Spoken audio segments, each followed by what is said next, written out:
I watched Tom's hand tremble slightly as he pushed my bank statement across our mahogany dining table. $200,000, Becky, he said, his voice unnaturally calm. I need you to transfer it by tomorrow morning. The audacity of his demand made my blood run cold, but I maintained my composure, taking a slow sip of my morning coffee. 5 years of marriage, and here he was, asking for my life savings while his mistress, Vanessa, waited in their secret, Back Bay love nest. What Tom didn't know was that I'd already set things in motion. By tonight, at the Bristol overlooking Boston Harbor, he'd learn exactly who held the real power in Anderson Digital Solutions. The autumn morning light streamed through our Beacon Hill brownstones windows, casting long shadows across the room. I remembered the day we'd bought this house, flush with success from our company's first major contract. Tom had been different. Then, or perhaps I'd just been blind to who he really was. Now, as I watched him fidget with his Rolex, the one Vanessa had surprisingly gifted him last month, I felt an odd sense of calm. That's a lot of money, Tom, I said quietly, watching his reflection in the window. Why such urgency? The way his shoulders tensed told me everything. He hadn't expected questions, hadn't prepared for resistance. That was always Tom's weakness, underestimating me, seeing me as nothing more than the supportive wife who'd helped him build his dream. It's a crucial investment opportunity, he replied, his rehearsed explanation flowing too smoothly. Time sensitive. The returns could double our company's value within a year. He reached for my hand, a gesture that once would have made my heart flutter. Now it just made my skin crawl. Trust me, honey. Have I ever steered us wrong? I thought about Meg Sullivan's words from last week, during our secret meeting in her corner office downtown. The documents she'd shown me, the paper trail linking Tom's business trips to extravagant gifts for Vanessa, the steady siphoning of company funds. But most importantly, the original investment agreements I'd signed when we first started Anderson. Digital Solutions, documents Tom had apparently never read carefully enough. The irony almost made me laugh. All those nights I'd spent managing our finances while he networked at fancy bars, all those weekends I'd sacrificed poring over contracts while he worked late. He'd never bothered to understand the foundation his success was built on. His ego wouldn't let him see that the woman he was betraying actually owned 51% of his precious company. You're right, Tom, I said, standing up slowly. Trust is everything in a marriage. I smoothed my skirt, enjoying the flash of relief on his face. That's why I've arranged a dinner meeting tonight at the Bristol. 8 o'clock. Bring Vanessa. The color drained from his face. What are you talking about? Oh, didn't I mention? I know all about the penthouse in Back Bay, the offshore account. The way you've been embezzling company funds to finance your affair. I picked up my briefcase, the one containing every shred of evidence I'd gathered over the past 6 months. I think it's time we all had an honest conversation about the future of Anderson Digital Solutions, don't you? His mouth opened and closed, but no words came out. The great Thomas Anderson, finally speechless. As I walked toward the door, I turned back one last time. And Tom, don't bother calling James Parker. Our company lawyer's already seen all the documentation. He'll be joining us tonight. The look of dawning horror on his face would stay with me forever. But this was just the beginning. By dessert, he'd understand exactly what happens when you mistake silence for weakness, when you demand a queen's ransom to pay for your mistress's lifestyle. I stepped out into the crisp Boston morning, my heels clicking against the cobblestones. Tonight would change everything, but for now, I had a company to run and a lesson to deliver. Sometimes the best revenge isn't served cold. It's served with an ironclad contract and a side of justice. If this story of resilience and empowerment resonates with you, don't forget to subscribe. Join our community of strong individuals who refuse to be victims of betrayal and instead choose to rise above, take control, and rewrite their own stories. Remember, True power often lies in knowing when to speak up and stand your ground. Stay tuned for what happens next at the Bristol, where Thomas Anderson will learn that his greatest mistake wasn't his affair, it was underestimating his wife. The Bristol's elegant dining room buzzed with quiet conversation as I adjusted the napkin on my lap, watching the sunset over Boston Harbor through the floor-to-ceiling windows. Crystal glasses caught the light, casting prisms across the pristine white tablecloth.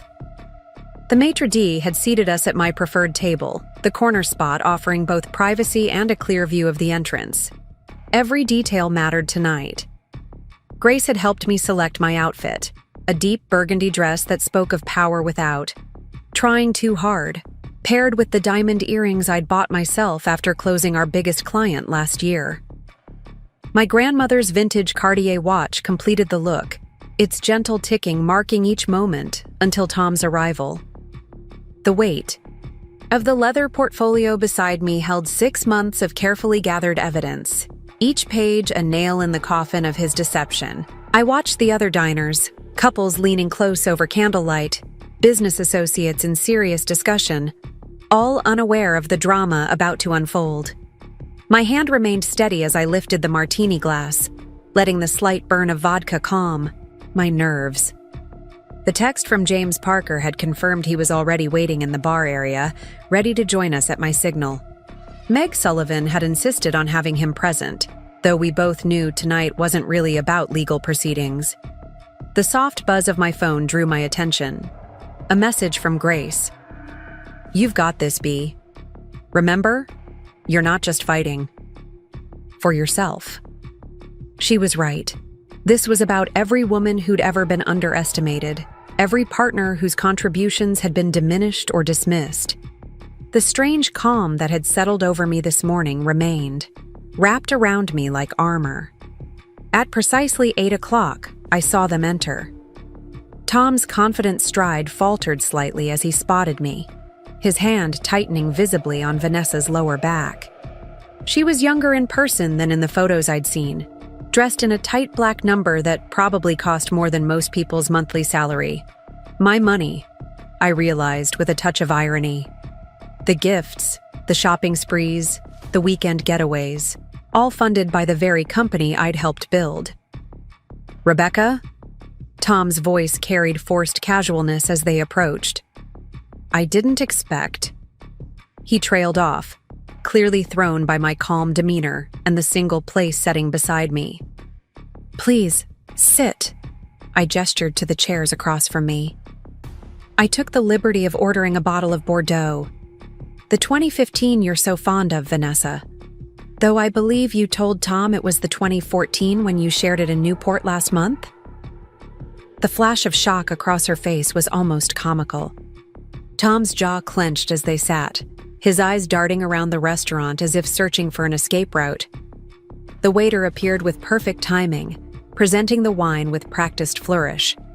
I watched Vanessa's perfectly manicured fingers tremble slightly as she lifted her glass, her youth and uncertainty suddenly apparent in the warm restaurant lighting. "I suppose introductions are unnecessary," I continued, my voice carrying just enough edge to keep them on guard. "Though I must say, Vanessa, your LinkedIn profile doesn't do you justice. Head of operations at Mitchell Consulting? Quite impressive. For a company that doesn't seem to exist beyond a P.O. box in Providence." Tom's face flushed red. "Becky, if this is about this morning, this is about a lot more than this morning, Tom." I opened the portfolio, removing a single document. "This is about the $850,000 you've diverted from company accounts over the past 8 months, about the phantom consulting contracts and inflated expense reports. But mostly it's about assumptions, like assuming I wouldn't notice, or that I wouldn't understand the complexities of corporate finance." The sound of Vanessa's wine glass hitting the table too hard drew glances from nearby diners. "Good. Let them watch. Let them see what happens next. Anyone hungry?" I smiled, signaling the waiter. "The chef's tasting menu is excellent tonight. We should have plenty to discuss over dinner. After all, as majority shareholder of Anderson Digital Solutions, believe in handling company business properly. The color drained from Tom's face. Majority. That's impossible. I founded the company. I built it from nothing. Did you? I removed another document, sliding it across the table. Because according to the original investment agreement you so carelessly filed away, my initial capital contribution entitled me to 51% ownership.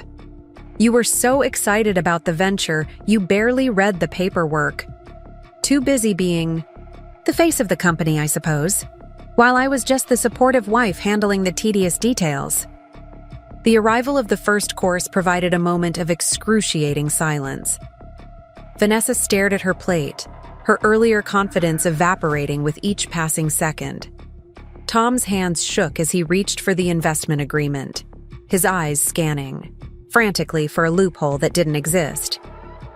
And now, I continued, savoring the moment like the perfect sip of wine. You want my personal savings to fund what exactly? The down payment on that Back Bay penthouse you toured last week? Or perhaps it's for the offshore account you've been setting up in the Caymans. You don't understand, Tom started, his voice taking on the patronizing tone I'd grown to despise.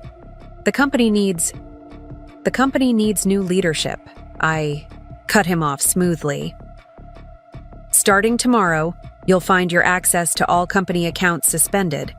The board has already been briefed on the situation. Meg Sullivan was particularly interested in the creative accounting you've been employing. The mention of Meg's name hit him like a physical blow. She had been his mentor, the one who had introduced us all those years ago. The betrayal in his eyes almost made me laugh, as if he had any right to feel betrayed. You can't do this, he whispered, but the defeat in his voice told me he already knew the truth. I absolutely could, and I had. Actually, Tom, I can, and I have. I gestured to James Parker, who approached from the bar right on cue. Mr. Parker has prepared 2 options for you. Option 1 involves a quiet resignation, a fair severance package, and a very comprehensive NDA. Option 2 is considerably less pleasant and involves the SEC. The night air carried the faint sound of boats in the harbor, a gentle reminder of the world continuing beyond our little drama. I watched Tom's world collapse in real time, his carefully constructed facade crumbling like a sandcastle at high tide. Vanessa hadn't touched her wine since my revelation, her youth and inexperience never more apparent than in this moment. How strange that the night felt almost anticlimactic after months of planning, of carefully gathering evidence and building my case. But sometimes the quietest victories are the most satisfying. I didn't need grand gestures or public humiliation. The truth, presented calmly over fine wine and elegant cuisine, was devastating enough. The morning sun filtered through the office windows of Anderson Digital Solutions, casting long shadows across my desk as I reviewed the quarterly reports. Coffee steam rose from my favorite mug, the one Grace had given me when we first started. The company, behind every successful man is a woman rolling her eyes, it read. The irony wasn't lost on me. My finger traced over the day's schedule, each meeting meticulously planned, but my mind kept drifting to the strange tension in the air. Something felt different about the office today. The usual morning bustle seemed muted, conversations hushed, glances lingering a second too long. The corner office that had been Tom's sanctuary now sat dark, his prized autographed Patriots jersey still hanging on the wall. I'd have to take that down soon. Mark from accounting had dropped off some concerning files earlier, his normally cheerful demeanor replaced by nervous energy as he pointed out discrepancies in recent transactions. My phone buzzed with a message from Meg Sullivan. Lunch at Sorlina? We need to talk. A familiar knot formed in my stomach. Meg never suggested Sorlina unless something serious was brewing. Last time we'd met there, she'd hinted at irregularities in Tom's expense reports. That conversation had been the first thread that started unraveling the tapestry of his deception. The intercom buzzed. Mrs. Anderson, Mr. Thompson from First National Bank is here to see you. Sarah's voice carried an unusual edge. Interesting. Our banking relationship manager never made unscheduled visits. Send him in, Sarah. I straightened my blazer, mentally preparing for whatever new revelation was about to unfold. The heavy glass door swung open, revealing Richard Thompson's imposing figure, his typically jovial expression replaced by professional concern. Rebecca, he started, settling into the chair across from me. We need to discuss some unusual activity on the company accounts. He pulled out a folder, thick with documents. There's been a series of large transfers to an account we can't quite trace. I leaned back, watching him lay out paper trails I'd already memorized. My own investigation had revealed these transactions weeks ago, each one a breadcrumb leading to Tom's elaborate scheme. But hearing it from Richard, watching the professional mask slip as he detailed the suspicious patterns, made it all the more real. $300,000 transferred to a shell corporation in Delaware, Richard continued. Another $200,000 to an offshore account, all authorized by Mr. Anderson, but... He paused, choosing his words carefully.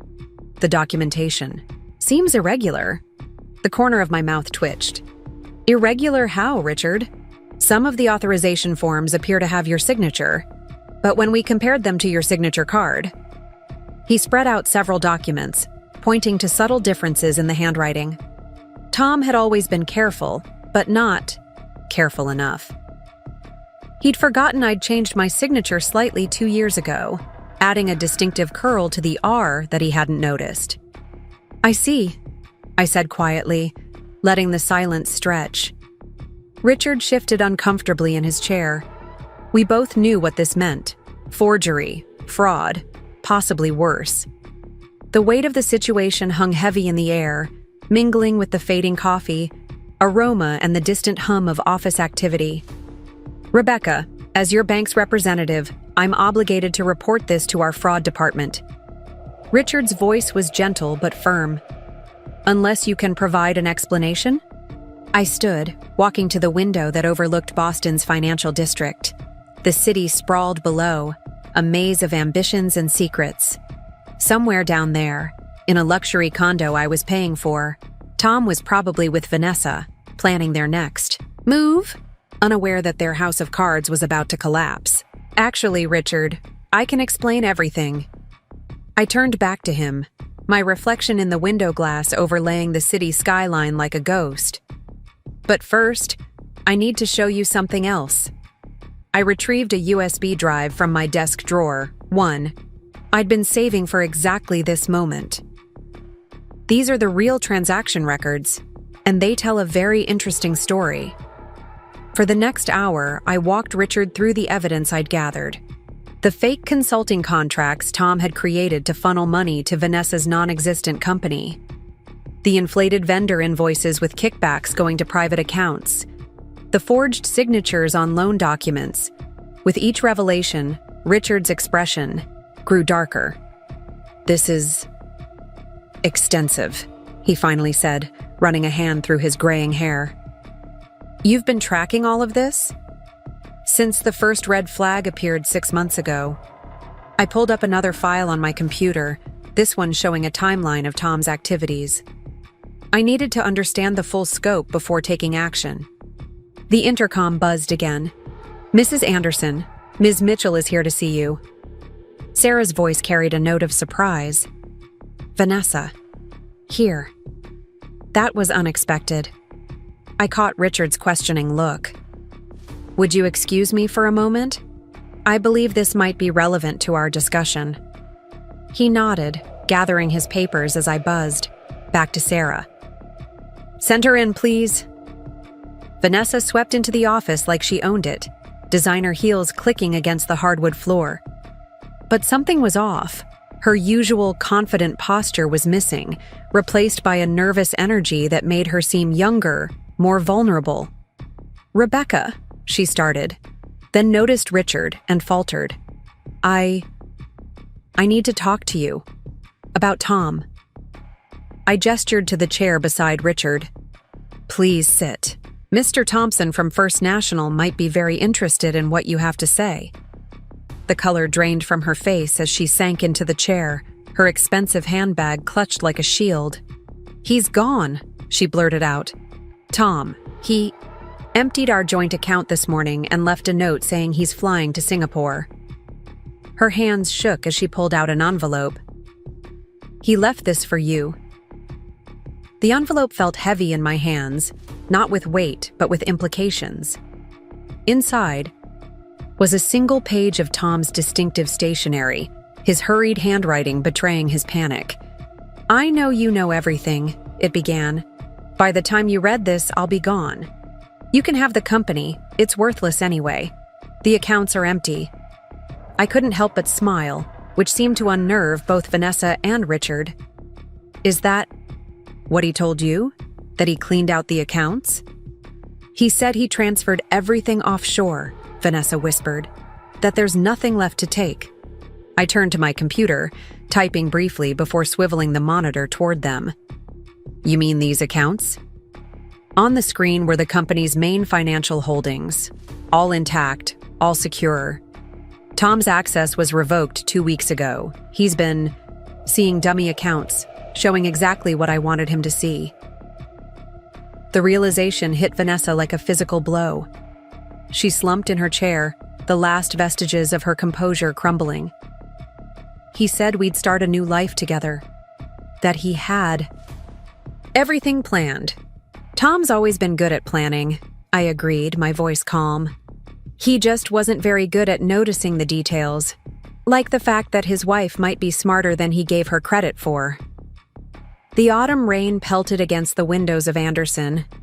Digital Solutions, as I stood in what used to be Tom's office, methodically removing his personal items. Each object told its own story of deception. Receipts stuffed in desk drawers for jewelry I'd never received. Business cards from high-end hotels where he'd taken Vanessa. Photos of us that now seemed like portraits of strangers. My fingertips brushed against the smooth wooden surface of his desk, remembering how many late nights we'd spent here in the early days, dreaming about our future. Grace appeared in the doorway, holding 2 cups of steaming coffee. Her presence was a silent comfort as she watched me work. "The board meeting's been moved to 3 o'clock, she said softly, setting 1 cup on the desk. "Meg thinks it's better to handle everything today." The corner of a photograph peeked out from behind the desk calendar, Tom and me at the company's first major client celebration. I slipped it into the box without looking at it too long. "Did the forensic accountants finish their preliminary report?" "Just came in." Grace held up a thick manila envelope. "It's worse than we thought, Becky. The offshore accounts? The shell companies. He had an entire shadow operation running parallel to the legitimate business." I sank into Tom's leather chair, feeling its expensive comfort one last time. "Show me." Grace spread the documents across the desk, each page revealing another layer of Tom's elaborate scheme. Money had been flowing through a maze of fake consultancies, shell corporations, and numbered accounts. But what caught my eye wasn't the complexity of his fraud. It was the dates. "This started 3 years ago," I murmured, tracing the timeline with my finger. "Right after we landed the Morrison contract." The contract that had put Anderson Digital Solutions on the map, the one I'd stayed up countless nights perfecting, while Tom networked at industry events. The intercom buzzed. "Mrs. Anderson, there's a Ms. Mitchell here again. She says it's urgent." Sarah's voice carried a hint of uncertainty. I exchanged glances with Grace, who raised an eyebrow. "Want me to send her away?" "No," I decided, straightening my blazer. "Let's hear what she has to say. Send her up, Sarah." Vanessa looked different from our last encounter. Gone were the designer clothes and perfect makeup, replaced by a simple blouse and jeans. Her eyes were red-rimmed, her posture deflated. She clutched a laptop to her chest like a lifeline. "I found something," she said without preamble, her voice hoarse. "When Tom left, he gave me access to his personal email. I think you need to see this." Grace moved to stand protectively beside me as Vanessa set the laptop on the desk, pulling up an email chain. The first message was dated 2 years ago, from an account I didn't recognize, discussing the creation of a parallel company structure. "He was planning this from the beginning," Vanessa continued, scrolling through messages. "The affair, the embezzlement, it was all part of a larger plan. He wanted to drain the company slowly, build a duplicate business overseas, then transfer all the major clients once everything was in place." My hands remained steady as I read through the emails, each one revealing another piece of Tom's grand design. He'd chosen Vanessa not just for attraction, but because her background in finance made her useful. He'd been grooming her to help manage the shadow operation. "Why are you showing me this?" I asked, studying her face carefully. Vanessa's lower lip trembled. "Because I was stupid. Because I believed him when he said his wife was just a figurehead. That you didn't understand business, because She paused, wiping at her eyes. "I didn't realize I was just another asset he was planning to dispose of." Grace scoffed quietly, but I held up a hand. "Go on." "There's more," Vanessa said, pulling up another folder. "These are recordings of his meetings with potential clients in Singapore. He's been promising them proprietary technology that belongs to Anderson Digital. He's going to steal your intellectual property." The rage I'd been suppressing threatened to surface, but I forced it down. "When did you discover all this?" "Last night," she whispered. "After he left. I started going through everything, trying to understand." She looked up, meeting my eyes directly for the first time. "He's not just betraying you. He's betraying everyone who ever trusted him." I leaned back in the chair, letting the weight of this new information settle. Outside, the rain had intensified, drumming against the windows like nature's own soundtrack to this unfolding drama. The city beyond was a blur of gray, matching my mood. "Do you know what the real irony is?" I finally said, standing to look out at the rainy cityscape. He never bothered to read the technology patents, never cared about the legal details. Those proprietary systems he's promising to his new clients? They're not registered to Anderson Digital Solutions. I turned back to face them. They're registered to me personally, every single one. Grace's eyes widened in understanding, but Vanessa looked confused. "What does that mean?" "It means," I explained, "that even if he manages to take clients, even if he sets up his mirror company, he can't deliver what he's promising. The intellectual property he's banking his future on? He doesn't own it. He never did." The sound of my heels on the hardwood floor echoed as I walked back to the desk, picking up my coffee cup. It had grown cold, much like my feelings toward the man I'd once loved. "Thank you for bringing this to me, Vanessa. I assume you have copies of everything?" She nodded, reaching into her bag to produce a USB drive. "Everything's here, and..." She hesitated. "I'm willing to testify about all of it." Grace moved to take the drive, but I shook my head. "Give it to James Parker. He'll be here in an hour for the board meeting. He'll want to talk to you directly." Vanessa stood, clutching her laptop. She looked younger somehow, stripped of the confidence that money and power had temporarily given her. "What happens now?" "Now?" I smiled, but there was no warmth in it. "Now we show Tom exactly what happens when you underestimate the women in your life. All of them." I glanced at my watch. "The board meets in 2 hours. I suggest you use that time to write down everything you can remember. Every conversation, every promise, every plan he shared with you." After Vanessa left, Grace turned to me. "You're not seriously trusting her, are you?"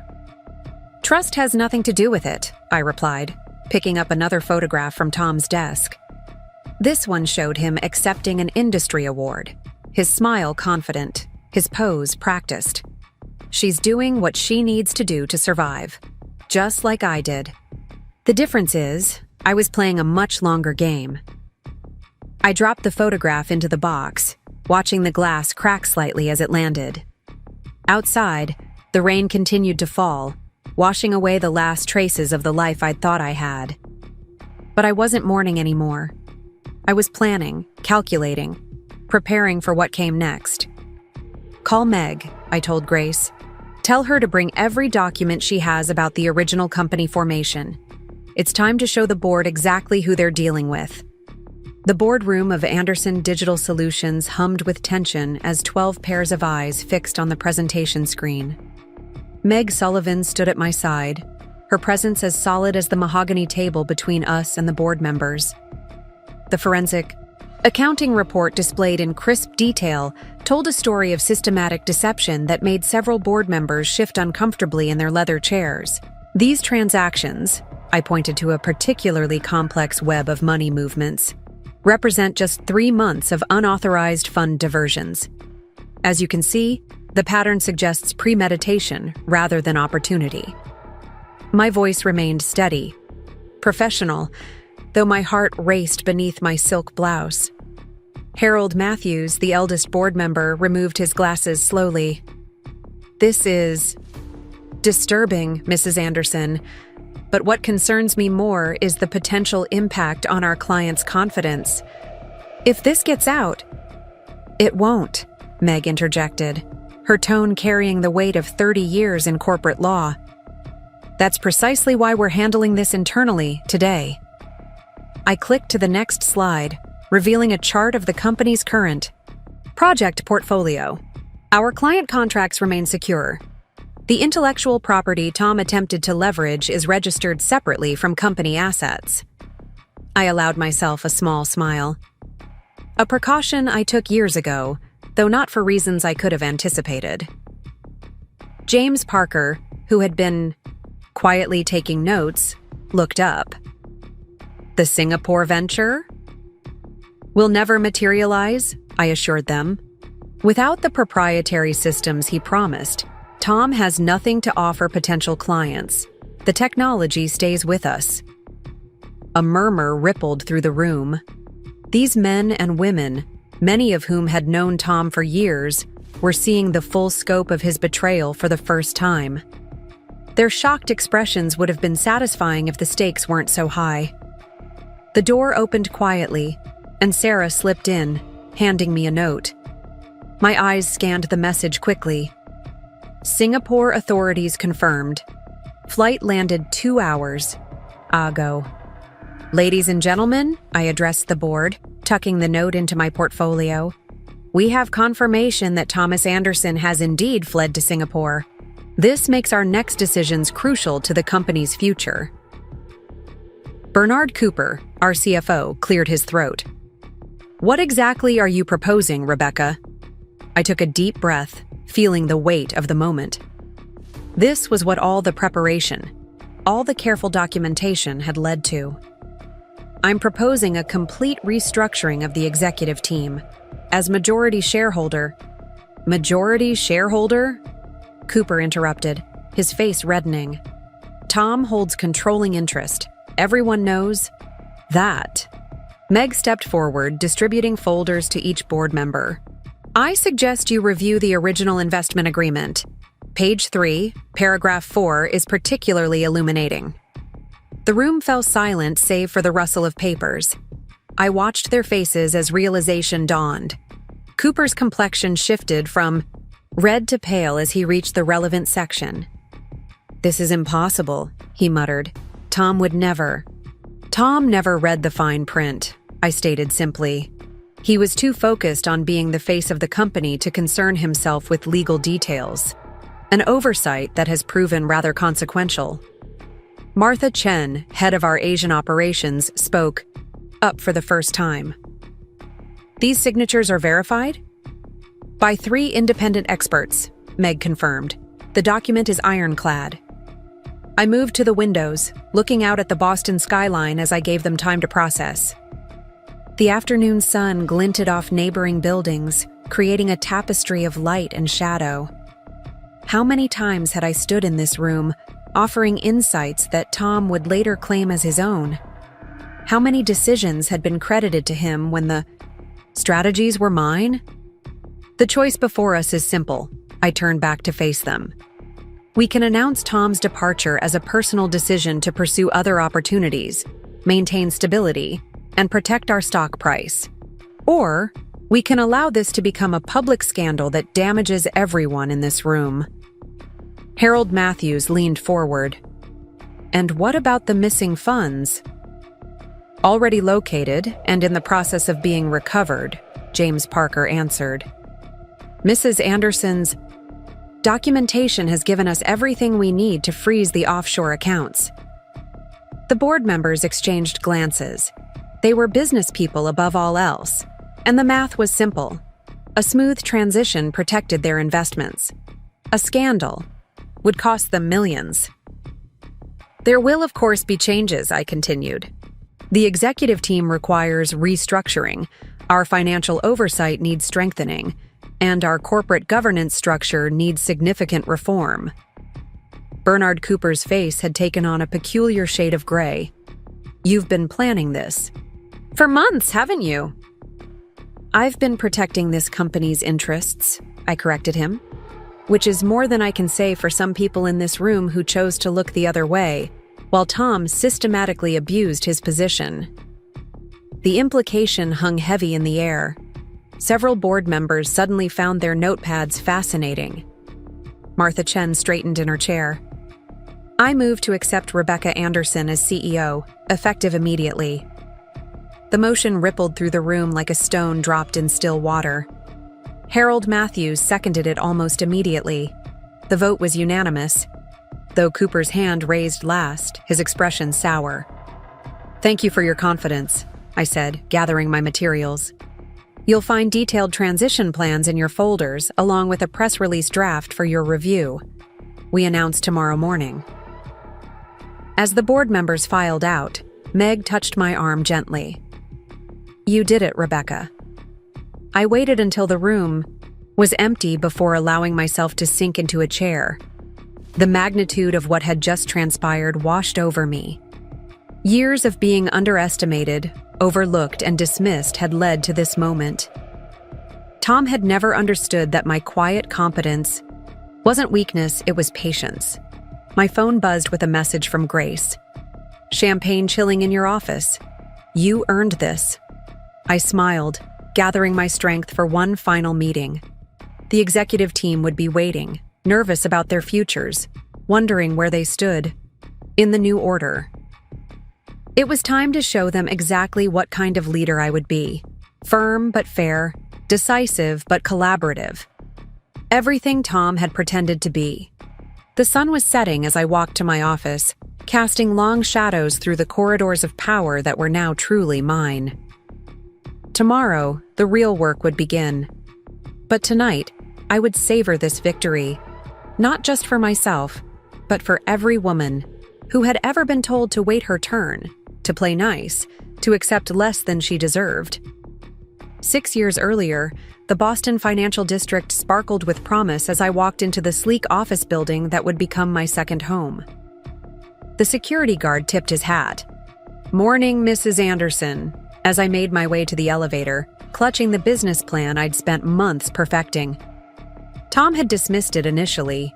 Too conservative, he'd said, but Meg Sullivan had seen its potential. The memory of that morning felt like watching an old film, the edges soft with time but the details still sharp. I'd worn my navy suit, the one I'd saved 3 months to buy, my grandmother's watch, my only jewelry. The weight of my student loans still pressed heavily, but I'd believed in our vision enough to risk everything. I remembered Tom's excitement as we'd pitched to potential investors, his charisma filling the room while I provided the substance behind his showmanship. The perfect partnership, everyone had said. If only they'd known how those words would turn bitter. The corner office that would later become Tom's domain was empty then, nothing but potential and morning light. We'd stood there together, his arm around my waist, planning where everything would go.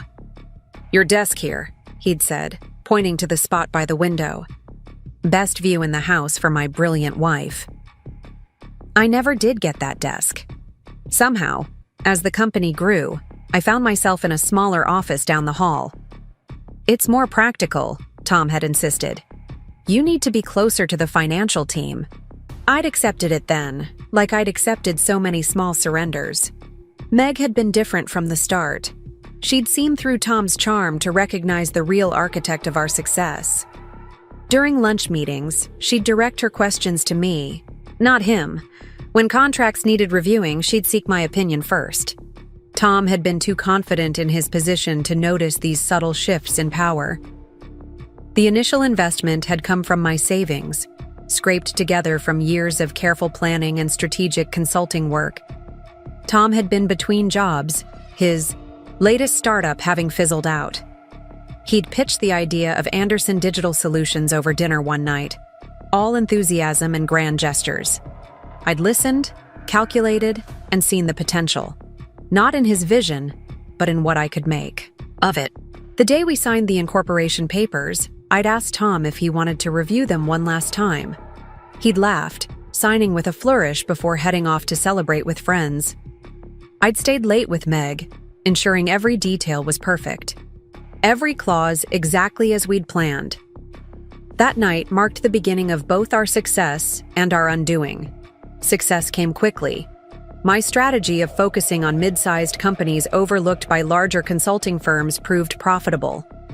Tom became the face of the company, charming clients at expensive restaurants, while I built the systems and processes that actually served them.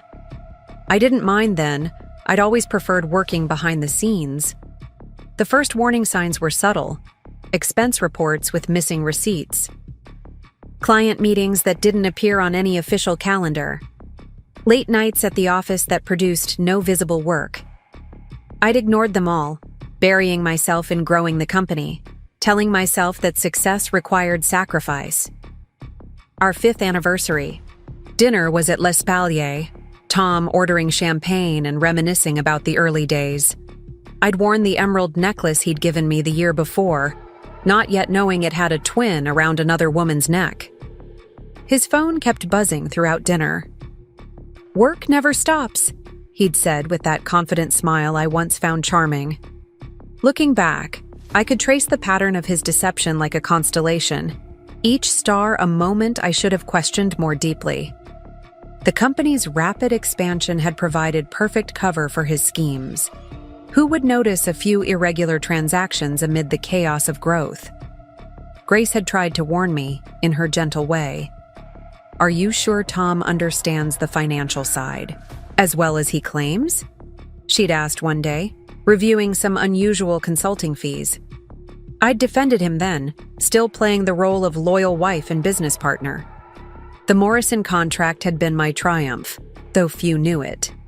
60 hours of work compressed into 1 week, every detail meticulously planned. Tom had presented it to the board as his achievement, accepting their congratulations with practiced humility. That night, watching him bask in praise he hadn't earned, something shifted inside me. I began keeping records, small things at first, notes about discrepancies, copies of unusual transactions. A separate email account, secured with passwords Tom would never guess, became my digital vault. Each piece of evidence another brick in the wall between who I had been and who I would become. The company's success had given Tom opportunities he'd never had before. Access to power, to money, to people who took his word as gospel. He'd grown careless with that power, assuming his position was unassailable. Like many men before him, he'd forgotten to look behind the throne. The day I discovered Vanessa's existence, I felt something close to relief. Finally, a reason to stop pretending. I'd come across her name buried in an expense report, a hotel charge in Providence when Tom was supposedly in New York. One thread pulled, and the whole tapestry began to unravel. I didn't confront him then. Instead, I watched, documented, and planned. Each late night when he thought I was working on quarterly reports, I was actually building my case. Every business trip that gave him time with Vanessa gave me time to gather more evidence. The irony was that he'd taught me this patience, though not intentionally. Years of watching him negotiate, of seeing how he played the long game with clients, had shown me the value of timing. I learned from his successes and his mistakes, building my own strategy with the precision he'd never bothered to develop. Meg had recognized the change in me. Over lunch one day, she'd studied me with those shrewd eyes that had seen through so many corporate facades. "You're ready," she'd said simply. Not asking what I planned, not offering advice, just acknowledging the transformation she'd witnessed. I'd built Anderson Digital Solutions as surely as if I'd laid each foundation stone myself. The systems, the processes, the relationships that kept us growing, they were all mine. Tom had been the front man, the showman, the face everyone associated with our success. But I was the architect, the engineer, the quiet force that turned his promises into reality. The company's DNA carried my fingerprints, not his. Every line of code, every client solution, every innovation that set us apart, they all stemmed from my vision. Tom had sold the dream, but I had made it real. And now, as his house of cards trembled on the edge of collapse, I stood ready to reclaim what had always been mine. A crisp winter morning painted the Boston skyline in shades of gold as I sat in my home office, surrounded by stacks of documents and 3 computer monitors. Each screen displayed different aspects of Tom's deception: financial trails, email correspondences, and surveillance photos. The coffee beside me had grown cold, forgotten in the intensity of my focus. My dining room table had transformed into a war room over the past month. Grace arrived every morning at 7, armed with fresh intel and steaming lattes. Today, she studied a complex flowchart tracking money through various shell companies, while I cross-referenced dates with Tom's travel records. "Look at this," Grace pointed to a series of transactions. "Every time he meets with Vanessa, there's a corresponding withdrawal from the Morrison Project account. He's not even trying to hide it anymore." I enlarged a bank statement on my center monitor, tracing the pattern she'd spotted. "He thinks no one's watching. That's exactly what we need." My fingers flew across the keyboard, adding another piece to our growing documentation. The doorbell chimed, right on schedule. James Parker entered, his leather briefcase bulging with legal documents. He'd been working through the night, his slightly rumpled appearance betraying the long hours. "The Singapore connections are deeper than we thought," he announced, spreading papers across my carefully organized chaos. Email alerts pinged steadily on my right monitor. Messages from our network of private investigators, financial analysts, and corporate informants. Each one added another thread to the tapestry we were weaving. Tom's activities in Asia had left a trail that only someone who knew where to look could follow. "Their corporate registration was filed 3 months ago," James continued, pointing to a document. "He's been setting this up since before the Morrison deal closed. But here's where it gets interesting." He pulled out another paper, this one showing a familiar signature. "Look who else is listed as a director." Vanessa's name jumped off the page, along with her full credentials, including degrees and certifications she'd never actually earned. I couldn't help but admire the thoroughness of Tom's deception, even as I plotted its unraveling. My phone buzzed with a text from Meg. "Board member Thompson asking questions. Lunch tomorrow?" I responded quickly, confirming the meeting. We'd need the board's full support when everything came to light. Grace sorted through another pile of documents, her organizational skills proving invaluable. "The pattern goes back further than we thought. Look at these expense reports from last year.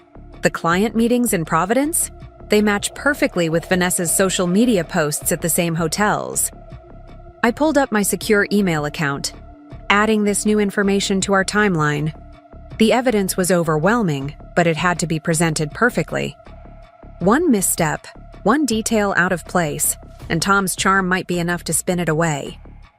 The grandfather clock in my hallway chimed 10 as Sarah buzzed in on my secure line. "Mrs. Anderson?" That contact from the Singapore exchange finally called back. Should I patch them through? Put them in my private conference room, I replied, heading to the specially secured space I'd set up in my guest room. The walls were soundproofed, the electronics swept daily for bugs. Paranoid, perhaps, but necessary.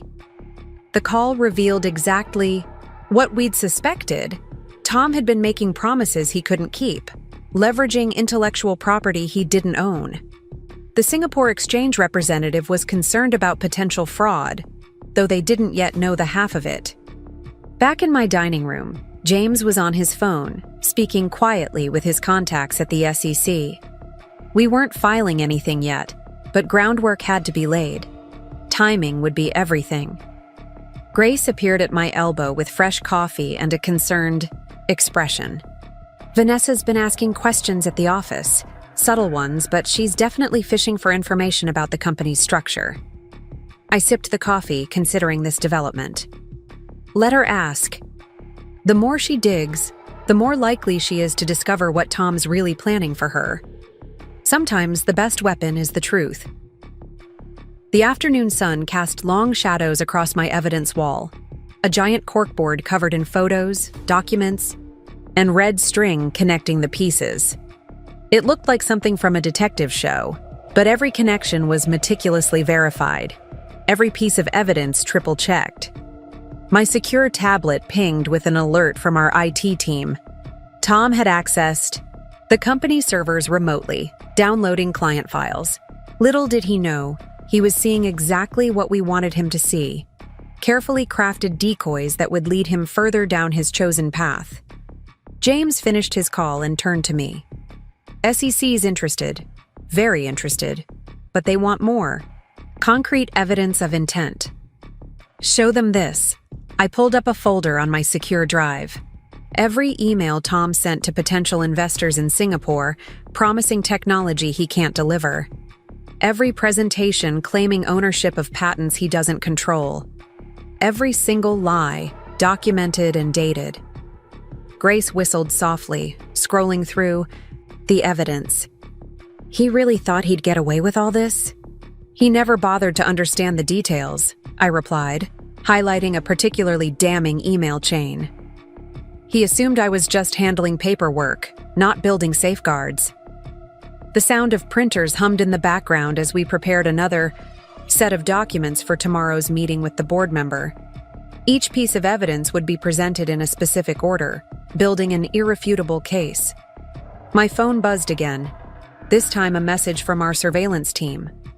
Tom was meeting Vanessa for dinner at their usual spot in Back Bay. Perfect.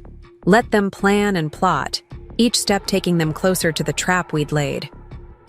As evening approached, Grace and James packed up, leaving me alone with my thoughts and my evidence. The city lights began to twinkle beyond my windows, each one a reminder of the world Tom thought he could conquer through deception. I stood at my window, watching the sunset paint the sky in shades of amber and rose. Tomorrow would bring another day of careful preparation, another step closer to the moment when everything would change. In my reflection, I saw not the woman Tom had underestimated, but the architect of his downfall, patiently constructing the perfect endgame. The grandfather clock struck 7, its chimes echoing through my now quiet home. Time was on my side, moving inexorably toward the day when justice would be served, not with violence or scandal, but with the cold, hard truth Tom had never bothered to see. Snow drifted past the windows of my Beacon Hill brownstone as I sat alone in my study, surrounded by the evidence of my life with Tom. Old photographs spread across my desk told the story of our relationship. Young, ambitious dreamers at industry, events, charity galas, company parties. Each image now seemed like a carefully staged production, with Tom as the director and me as an unwitting actor in his play. My fingers traced the edge of our wedding photo, remembering the hope and trust in my eyes that day. The ivory dress I'd chosen, the flowers carefully arranged, my father's proud smile as he walked me down the aisle. How many decisions had I made then, thinking they were steps toward our shared future, when they were really just moves in Tom's elaborate game? The quiet of the house pressed in around me, broken only by the gentle ticking of my grandmother's antique clock. I'd always loved these peaceful evening hours, but tonight they felt different. The silence wasn't comforting anymore. It was anticipatory, like the hushed moment before an orchestra begins to play. Grace had left hours ago, taking with her another stack of documents for safekeeping. "You don't have to do this alone," she'd said, squeezing my shoulder. But I did. Some journeys had to be walked in solitude, some battles fought in the quiet chambers of one's own heart. My wedding ring caught the lamplight as I reached for my journal, the one I'd started keeping when the first doubts about Tom began to surface. Its pages held more than just evidence of his betrayal. They contained the story of my own awakening. The gradual realization that the man I'd married existed only in my imagination, carefully crafted by Tom to suit his purposes. A text message lit up my phone screen, Vanessa, of all people. "Can we meet? There's something you should know." I let the message sit unanswered, watching the snow gather on the windowsill. She was scared now, finally beginning to understand her role in Tom's grand design. How familiar that fear felt, how well I remembered my own moment of clarity. The kitchen still held traces of our last normal morning together, his coffee cup in the sink, the newspaper folded to the business section he'd been reading. Such ordinary things now loaded with meaning. Had he known then what was coming? Had he seen the change in me, the steel beneath the silk? I moved through the house like a ghost, touching familiar objects that suddenly felt foreign. The artwork we'd chosen together, the furniture we'd argued over, the books on our shelves, each item a piece of the life we'd built, or rather, the life I'd thought we were building together. In our bedroom, his closet stood half empty, designer suits and Italian shoes missing from their usual places. He'd packed carefully, methodically, just as he'd planned his betrayal. But he'd left behind his first briefcase, the worn leather one he'd carried when we met. Perhaps he thought it too shabby for his new life, or perhaps it held too many memories of the man he'd pretended to be. The bed we'd shared for 5 years felt enormous now, the silence of the room profound. How many nights had I lain here, listening to his breathing, believing his lies? How many mornings had I watched him dress for work, never suspecting that each perfectly knotted tie concealed another deception? My phone buzzed again, Meg this time. "Everything's in place. Are you sure about tomorrow?" I typed a quick affirmative, my resolve stronger than ever. Tomorrow would change everything, but tonight belonged to memory, to understanding, to finally facing the truth of what I'd lost and what I'd gained. I found myself in Tom's study, the room that had always been his sanctuary. The leather chair behind his desk still held his shape, the surface still cluttered with his things.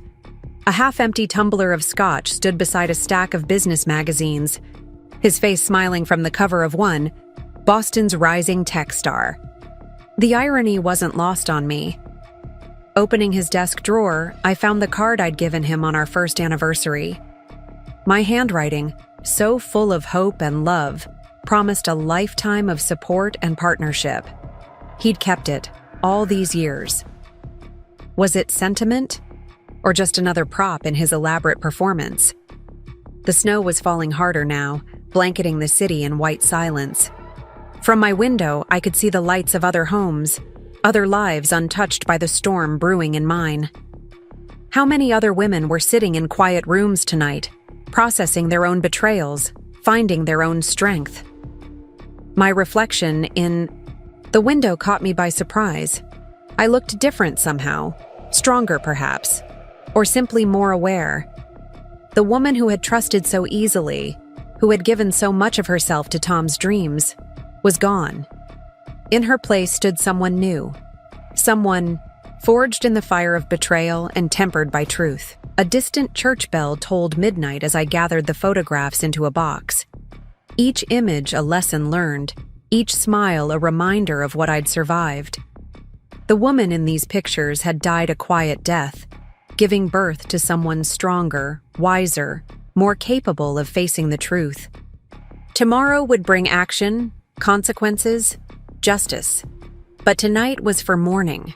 Not for the loss of Tom or the marriage he'd destroyed, but for the death of illusions, the end of innocence, the final farewell to a woman who had loved too, trustingly, and learned too late. I poured myself a glass of wine, not Tom's favorite vintage, but mine. Standing at the window, watching the snow transform the city into something pure and new, I raised a silent toast to endings and beginnings, to truth and consequences, to the woman I had been and the one I was becoming. The house settled around, me creaking softly in the winter night. Outside, the snow continued to fall, erasing the familiar lines of the world and making way for something new. Tomorrow would come soon enough, bringing with it the storm I'd so carefully prepared.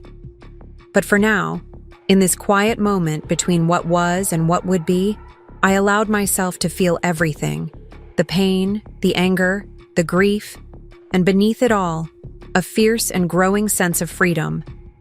Morning sunlight streamed through the floor to ceiling. Windows of Anderson Digital Solutions as I stood in the executive conference room, watching the city come alive. The boardroom table gleamed with fresh polish, each place set with leather portfolios containing the evidence we'd gathered. My reflection in the window showed a woman transformed, hair perfectly styled, designer suit crisp, eyes clear with purpose. Grace entered silently, placing a steaming cup of coffee at my usual seat. The executive team is gathering in the lobby. Meg just texted. She's 5 minutes out with the legal team. Her voice carried a mix of excitement and tension. Tom's Singapore office just opened for the day. I checked my watch, a delicate Cartier that had been a gift to myself after our first major client success. Right on schedule. Has he logged into the system yet? It confirms he accessed the servers 20 minutes ago. He's downloading the fake client files we planted. Grace's smile held a touch of satisfaction. The tracking software is active. Every keystroke, every download, every message, we're capturing it all. The sound of elevator doors opening down the hall signaled the arrival of our executive team.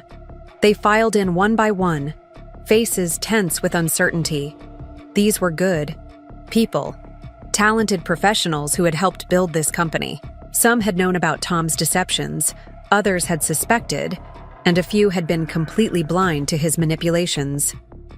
Bernard Cooper entered last, his usual confidence notably diminished. As CFO, he'd either been complicit in Tom's schemes or criminally negligent in his oversight. Either way, his future would be decided today. "Good morning," I greeted them, my voice steady and assured. "Please take your seats. We have much to discuss." The rustle of papers and scraping of chairs filled the room as everyone settled in. Through the glass walls, I could see Meg approaching with her team of lawyers. James Parker arrived moments later, carrying additional documents that completed our arsenal. The morning light caught his silver hair as he took his place beside me, arranging papers with practiced precision. "Before we begin," I addressed the room, "I want to be clear about something. What happens in the next hour will determine not just the future of this company, but your individual futures as well. Those who choose honesty and cooperation will find their loyalty rewarded. Those who don't." I let the implication hang in the air. Meg entered with her legal team, nodding slightly to indicate everything was in place. The weight of the moment pressed around us like a physical presence. As I moved to the head of the table, "Let's start with the Singapore operation," I began, pressing a button that brought the main screen to life. A complex web of transactions appeared, each line connecting to shell companies and hidden accounts. "Mr. Cooper, perhaps you'd like to explain these financial movements?" Bernard's face paled as he recognized the transactions. These are standard international business operations." "Are they?" I changed the display to show another set of documents. "Because our records show these particular transactions have no corresponding business activities, no contracts, no deliverables, no actual services rendered. Just money moving through increasingly complex channels. The room grew painfully quiet as realization dawned on the executives' faces. Some looked shocked, others guilty, a few resigned. I moved through the evidence methodically, building an irrefutable case of fraud, embezzlement, and corporate espionage. The technology Tom promised to our Singapore investors doesn't exist in the form he described, I continued. The patents and intellectual property he claimed to control are actually registered to a separate entity, one he has no authority over. A gasp came from the end of the table as recognition hit. Linda Chen, our head of technology, finally, understood why I'd insisted on certain legal structures years ago. Her eyes met mine with newfound respect. At this moment, James Parker took over. Tom is accessing what he believes are proprietary company files. In reality, he's providing us with documented evidence of his intent to defraud both our company and our potential investors. The screen behind me updated in real time, showing Tom's activities on the company servers. Each click, each download, each attempt to access restricted files was another nail in the coffin of his deception. Those of you who assisted Tom, whether actively or through deliberate ignorance, have a choice to make. I placed a stack of documents on the table. These are individual agreements offering immunity in exchange for full cooperation with our internal investigation. You have exactly 1 hour to decide. Bernard Cooper's hand shook as he reached for the papers. Others followed suit, the rustle of pages filling the tense silence. Meg's legal team moved around the room, ready to witness signatures and notarize statements. "Mrs. Anderson," Linda spoke up, her voice trembling slightly. "The client contracts. If Tom has promised technology we can't deliver, every valid client contract will be honored," I assured her. "The technology exists. It's simply not owned by the entity Tom claimed. As majority shareholder and owner of the intellectual property in question, I'll ensure all legitimate business obligations are met." The phrase majority shareholder caused another stir in the room. Bernard's head snapped up, his face a mix of disbelief and dawning comprehension. I could almost see him mentally reviewing years of documents, finally understanding the magnitude of Tom's oversight. My phone buzzed with an update from our IT team. Tom had just discovered his access to critical systems had been revoked. In Singapore, he would be realizing that his carefully constructed house of cards was collapsing. Those who choose not to cooperate should be aware that the SEC has already been briefed. James Parker's voice cut through the murmurs. Their investigation will be thorough. I watched as the reality of their situation settled over the room. These people had built careers on their association with Tom, had believed in his vision, had trusted his leadership. Now they were facing the consequences of that trust. The morning sun had climbed higher, casting sharp shadows across the conference table. In the distance, Boston's financial district hummed with activity, unaware that within these walls, an empire was being reconstructed. Let them choose, I thought, watching their internal struggles play out across their faces. Let them understand that loyalty, like respect, must be earned through actions, not promises. The company would survive this transition, emerging stronger, more transparent, more ethical. A new day was dawning for Anderson Digital Solutions, and with it, a new era of leadership, one built on substance rather than show, on integrity rather than illusion. The transformation had begun. The doors of Anderson Digital Solutions swung open as Vanessa Mitchell strode through the lobby, her designer heels echoing against marble floors. Her face, usually perfectly composed, showed signs of strain. Dark circles lurked beneath expertly applied concealer, and her hands clutched her leather portfolio a bit too tightly. Security guards watched her carefully, They'd been briefed about her arrival. Sarah's voice crackled through my intercom. "Ms. Mitchell is here for your meeting." The neutrality in her tone masked weeks of practiced preparation for this moment. Every employee had been carefully instructed on their role in today's events. "Send her up," I replied, standing to adjust my view of the Boston skyline. The city sprawled below, unaware of the drama unfolding in this tower of glass and steel. Somewhere across the world, Tom was discovering that his carefully constructed escape route was crumbling. Vanessa entered my office with an attempt at her usual confidence, but uncertainty flickered in her eyes as she took in the changes. Tom's personal items were gone, replaced by subtle indicators of the company's new direction. The massive abstract painting he'd insisted on now gave way to a sleek digital display showing real-time company metrics. "Thank you for coming," I gestured to the chair across from my desk. "I believe you have something to discuss." The leather creaked softly as she sat, her composure cracking slightly at the edges. "He lied to me," she began, her voice barely above a whisper. "Everything," he promised. "Everything he said about the company, about our future." She pulled documents from her portfolio, spreading them across my desk. "These arrived this morning. Transfer papers, putting company assets in my name. But they're worthless, aren't they?" I studied the papers, exact copies of documents we'd been tracking for weeks. Tom's desperate attempt to create a safety net was unraveling faster than even I had anticipated. He tried to transfer assets he doesn't control. Classic Tom, always assuming he had more power than he actually did.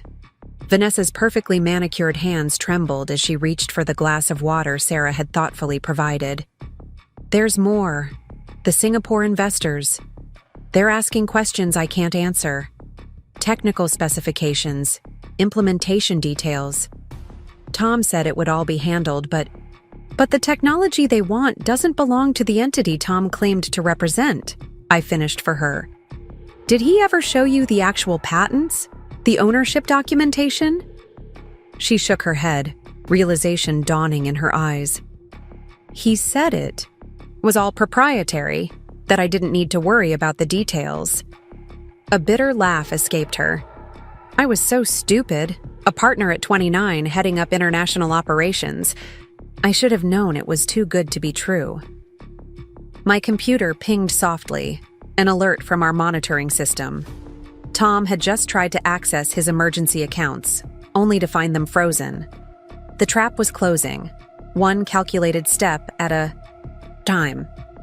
"The Singapore authorities have some questions for him," I mentioned casually, watching her reaction. "The Securities Commission there takes a particularly dim view of technology fraud, especially when it involves international investors." Color drained from Vanessa's face. "Technology fraud?" "But he said—" She stopped, drawing a shaky breath. "He said a lot of things, didn't he? And I believed every word." Grace appeared, in the doorway, right on schedule. "Sorry to interrupt, but the SEC investigators are here for their meeting." The timing was perfect. We'd planned this moment carefully to maximize its impact. Vanessa's composure finally cracked. "SEC? He swore everything was legitimate, said I'd be protected?" Fear crept into her voice as the full implications of her situation became clear. "You have a choice to make," I said quietly, pulling a folder from my desk drawer. "These documents outline everything we know about Tom's operations, including your role in them. You can leave now, try to handle the fallout on your own, or... Her voice quavered slightly. "Or you can help us ensure that Tom faces the consequences of his actions. Your choice." I placed a pen beside the folder. "But consider this. Only one of these options comes with the protection of our legal team." Tears threatened to spill from her carefully made-up eyes. "He said he loved me. Said we'd build something amazing together." Her laugh was hollow. "I gave up everything for him. My reputation, my career. Tom has a way of making people believe in his version of reality, I acknowledged. The question is, what are you going to do now that you see the truth? Outside my office, I could see the SEC team being escorted to the conference room. Their presence would soon send ripples through the financial community. Tom's reputation wouldn't survive the scrutiny. Vanessa reached for the pen with shaking fingers. I never wanted. I didn't know. She took a deep breath, steadying herself. What do you need to know? For the next hour, she detailed everything. The secret meetings, the promises, made to investors, the elaborate web of deception Tom had woven. Each revelation confirmed what we'd already documented, but her testimony would provide the personal element prosecutors loved. My phone buzzed constantly as updates poured in. Tom's assets were being frozen across multiple jurisdictions. His carefully planned escape route was dissolving before he could fully execute it. Soon, he would have nowhere left to run. There's one more thing, Vanessa said finally, her voice stronger now. The offshore accounts. They're not just for company money. He's been moving personal assets, setting up trusts under different names. He told me it was for tax purposes, but I nodded, adding this information to our growing file. Tom's desperation was becoming evident in his increasingly risky moves. Each attempt to secure his position only provided more evidence of his fraudulent intent. Grace appeared again, this time with fresh coffee and a subtle signal. The SEC. Interviews were about to begin. Vanessa noticed the shift in energy, her professional instincts still sharp despite her emotional turmoil. What happens now? She asked, watching the investigators through the glass walls. To the company? To me? That depends largely on you, I replied, gathering the signed documents. Cooperation goes a long way toward redemption. The company will survive. We're already implementing new leadership and transparency measures. Your future, however, is in your hands. The afternoon sun cast long shadows across my office as Vanessa made her decision. In the end, self-preservation won out over loyalty to Tom. She would testify, provide evidence, help unravel the complex scheme she'd unwittingly become part of. As she left with our legal team, I stood at my window, watching the city below. Tom's carefully constructed world was crumbling, not with a bang, but with the quiet efficiency of legal documents and sworn statements. Sometimes the most devastating weapons weren't dramatic gestures, but simple, undeniable truths. The real work was just beginning, rebuilding trust, restructuring operations, ensuring that such deception could never happen again. But for now, watching Vanessa's testimony set events in motion, I allowed myself a moment of satisfaction. The truth, as they say, would set us free. I stood at the podium in Anderson Digital Solutions' main conference room, facing a sea of reporters eager for details about the company's sudden leadership change. Camera flashes punctuated the air like lightning as I smoothed my charcoal gray suit, the one I'd bought specifically for this moment. Beside me, Meg Sullivan nodded encouragingly, her presence a steady anchor in the storm of media attention. Ladies and gentlemen, thank you for coming. My voice carried clearly through the room, years of boardroom presentations evident in my measured tone. Today marks a new chapter for Anderson Digital Solutions. As majority shareholder and newly appointed CEO, I want to address the recent changes in our executive leadership. The reporters leaned forward, digital recorders raised. Everyone wanted the story behind Thomas Anderson's sudden departure. The whispers of financial irregularities, the rumors of international investigations. They'd get their story, but on my terms, in my way. Our company was built on innovation, integrity, and trust. When those principles were compromised, immediate action became necessary. My eyes swept the room, meeting the gaze of key industry journalists. We've implemented comprehensive leadership changes to ensure our clients' interests remain protected. Questions erupted like a wave. Mrs. Anderson, can you comment on Thomas Anderson's current location? Are the rumors of SEC involvement true? What about the Singapore operations? I held up a hand, maintaining control of the narrative. We are cooperating fully with relevant regulatory authorities. As for specific details, those will emerge through proper channels. Our focus now is on serving our clients and strengthening our corporate governance. Grace appeared at the back of the room, giving me our prearranged signal. Tom's Singapore accounts had just been frozen. Right on schedule. The carefully orchestrated dance of international law enforcement and financial regulations was playing out exactly as planned. Andersen Digital Solutions remains financially strong, with a robust client portfolio and groundbreaking technological innovations in development. I gestured to the screens behind me, displaying our latest performance metrics. Our commitment to excellence and ethical business practices has never been stronger. A veteran reporter from the Financial Times raised her hand. Sources suggest there were irregularities in technology licensing agreements. Can you address these concerns? All our intellectual property rights are properly registered and protected, I replied smoothly.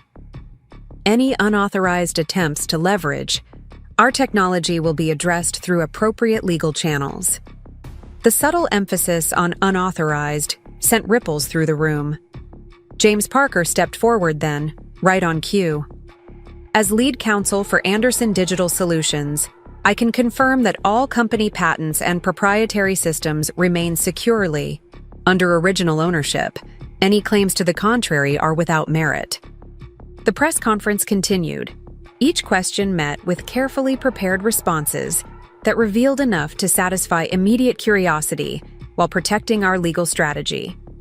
Through it all, I maintained the composure I'd practiced for weeks, presenting the image of confident leadership rather than personal vindication. Afterward, in the privacy of my office, Meg poured 2 glasses of champagne. "Perfectly handled," she said, handing me one. "The markets are already responding positively. Stocks up 12% since the announcement." I sipped the champagne, letting the bubbles dance on my tongue. Through the floor-to-ceiling windows, Boston's financial district sparkled in the afternoon sun, unaware that one of its most prominent figures was watching his empire crumble from halfway around the world. My phone buzzed with a message from our legal team in Singapore. Tom's attempts to access emergency funds had been blocked. His calls to former business associates went unanswered. The man who had built his life on relationships was discovering how quickly those ties could be severed. Grace entered with the latest updates. The board's statement of support has been released. Client retention numbers are holding steady, and... She paused, a slight smile playing at her lips. Vanessa's testimony has been formally recorded. The pieces were falling into place, domino after carefully positioned domino. Each move we'd planned, each contingency we'd prepared for, had led to this moment. The company would survive, emerging stronger and more transparent. Tom's legacy would be nothing more than a cautionary tale. My computer chimed with an incoming email, Tom's first attempt at communication since everything began. The subject line read simply, "Why?" I left it unopened. Another small victory in the battle of wills he didn't know he'd already lost. The afternoon wore on, a steady stream of calls and meetings filling the hours. Clients needed reassurance. Employees needed direction. The media needed carefully crafted statements. Through it all, I maintained the calm authority that had become my trademark. As evening approached, I found myself alone in what had once been Tom's office, now transformed into a space that reflected the company's new direction. The pretentious artwork was gone, replaced by displays showing real-time project updates and client metrics. The leather-bound books he'd never read had given way to actual technical manuals and industry analyses. In the gathering dusk, my reflection in the window seemed different, stronger, more assured. The woman who had once accepted a lesser role, who had allowed her contributions to be minimized, was gone. In her place stood someone who knew her worth, who understood that true power came not from titles or appearances, but from quiet competence and careful planning. The city lights began to twinkle on, each one a star in the urban galaxy I now commanded. Somewhere in Singapore, Tom was facing the ruins of his ambitions. His calls to attorneys went straight to voicemail. His business? Contacts suddenly had pressing engagements elsewhere. The man who had always considered himself the smartest person in the room was learning a harsh lesson about underestimating others. A final message from our legal team confirmed what I'd known would happen. Tom's attempts to transfer company assets had been officially blocked. The technology he'd promised to investors remained firmly under my control. His house of cards hadn't just collapsed. It had been systematically dismantled, brick by carefully documented brick. I raised my glass to the city skyline, a private toast to endings and beginnings. The company would move forward under new leadership, guided by principles of transparency and integrity. And I would lead it, not from behind a man's shadow, but from the front, where I had always belonged. The winter sun hung low in the Boston sky as I signed the final documents in the Anderson Digital Solutions boardroom. Each signature represented another piece of the company's future secured, another step toward the transformation I'd engineered. Outside, snow fell softly on the financial district, covering the city in a blanket of pristine white. Meg Sullivan gathered the papers, her practiced eye checking every detail one last time. "It's done," she said simply, sliding them into her briefcase. "The company is officially yours, in name as well as fact." The weight of the moment settled around me like a familiar coat. In the past months, I'd orchestrated the most significant corporate transition in Boston's recent history, all while maintaining the calm exterior that had become my trademark. Now, watching the snow drift past the windows, I allowed myself to feel the full magnitude of what we'd accomplished. My phone lit up with a news alert. Tom had been located in Singapore, his attempts to establish a rival company thwarted by the very legal protections he'd never bothered to read. The authorities there were being remarkably cooperative, their own investigation into his promised technology deals revealing a pattern of deception that spanned continents. Grace appeared with fresh coffee and the latest market reports. "Share prices hit another record high today," she reported, her smile reflecting my own satisfaction. "The analysts are calling it a masterclass in corporate governance reform." The company had not just survived Tom's betrayal, it had thrived. Our client base had grown, attracted by the transparency and integrity of our new leadership. The technologies he had tried to steal were being developed properly, under legitimate contracts that protected everyone's interests. A soft knock at the door announced James Parker's arrival. "The SEC just released their final report," he said, placing a thick document on my desk. "They're citing us as an example of successful corporate restructuring and fraud prevention." The irony wasn't lost on me. The very systems Tom had dismissed as unnecessary bureaucracy had ultimately protected the company he'd tried to destroy. Every policy I'd quietly implemented, every safeguard he'd mocked as excessive, had played its part in preserving what we'd built. My office, once Tom's domain, now reflected a different kind of power. Gone were the showy displays of success, replaced by evidence of actual achievement.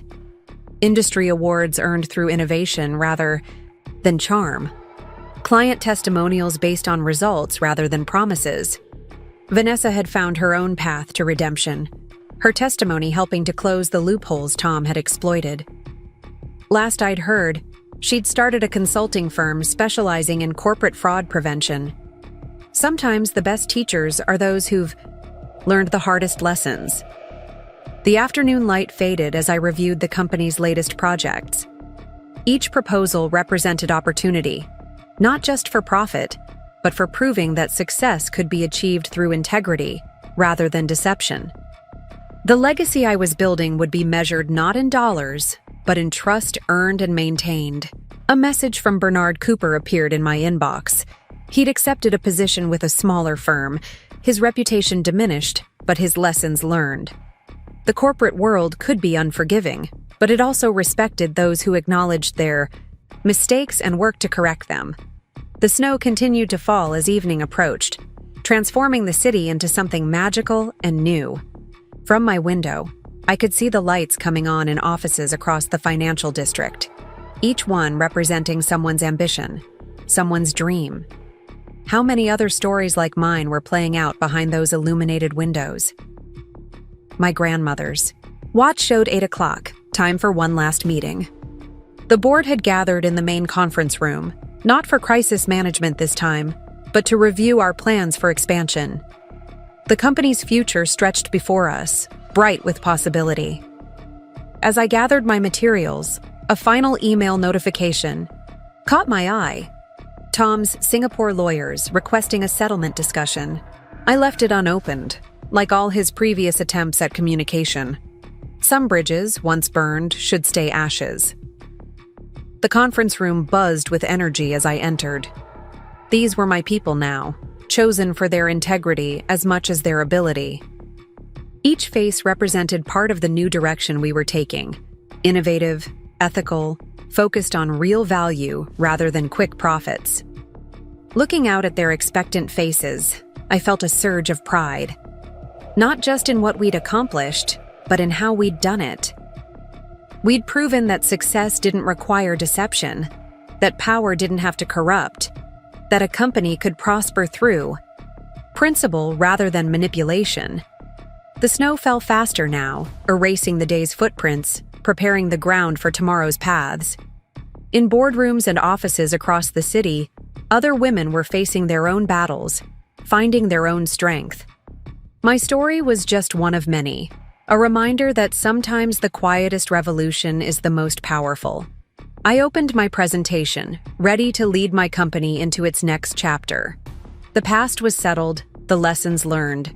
The future beckoned, full of possibilities I'd once only dreamed of. This was my time, my company, my vision, and I'd earned every bit of it.